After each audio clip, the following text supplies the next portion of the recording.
Assalamualaikum warahmatullahi wabarakatuh. Terima kasih untuk kalian yang sudah mengklik video ini. Di video kali ini, aku akan menceritakan kisah-kisah perselingkuhan yang berakhir tragis, di mana si selingkuhan harus kehilangan nyawa mereka. Semoga dengan kita mendengar kisah ini, kita bisa belajar bagaimana cara menghargai suatu hubungan.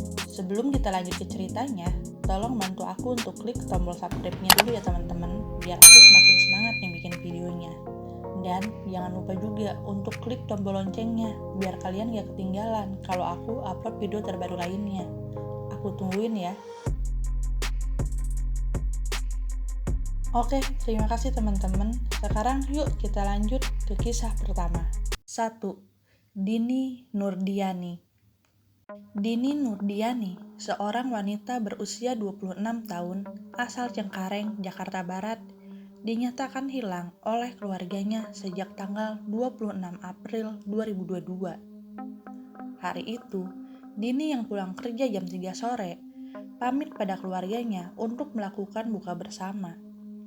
Tetapi, Dini tidak mengatakan kalau dia akan buka bersama dengan siapa. Namun, sejak pamit terakhir kali itu, Dini tak kunjung pulang. Pihak keluarga pun akhirnya melaporkan hilangnya Dini pada Polsek Cengkareng. Beberapa hari kemudian, pada tanggal 28 April 2022, warga di daerah Kota Bekasi menemukan sosok mayat tanpa identitas.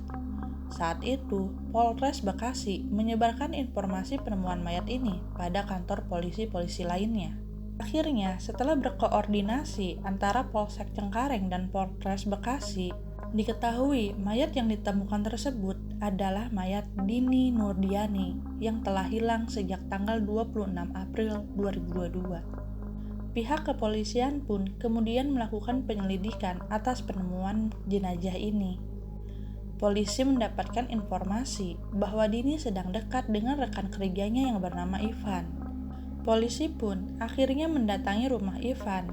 Saat didatangi, Ivan sedang berada di rumahnya bersama istri dan anaknya. Istrinya, yang bernama Neneng Umaya, tampak gelisah ketika polisi datang. Karena suaminya terus dikejar beberapa pertanyaan oleh pihak kepolisian, akhirnya Neneng mengakui kalau dialah yang telah melakukan pembunuhan terhadap Dini Nurdiani. Hari itu juga, pada tanggal 13 Mei 2022, akhirnya Neneng ditangkap oleh pihak kepolisian. Berdasarkan kronologi yang dituturkan Neneng, ia merasa cemburu terhadap Dini karena telah berselingkuh dengan suaminya. Neneng sendiri telah meminta baik-baik pada Dini agar tidak melanjutkan hubungannya dengan Ivan. Namun ternyata, Ivan justru meminta cerai dari Neneng. Neneng yang merasa curiga karena Ivan tiba-tiba ingin menceraikannya, akhirnya mengecek WhatsApp Ivan. Di sanalah ia mengetahui kalau ternyata Dini dan Ivan masih berhubungan. Bahkan di dalam chat WA-nya, Dini menanyakan kapan Ivan akan menceraikan Neneng. Neneng yang sudah gelap mata dan kehabisan akal, ia merencanakan untuk melakukan pembunuhan pada Dini. Ia ingin menjaga keutuhan rumah tangganya dengan cara yang salah.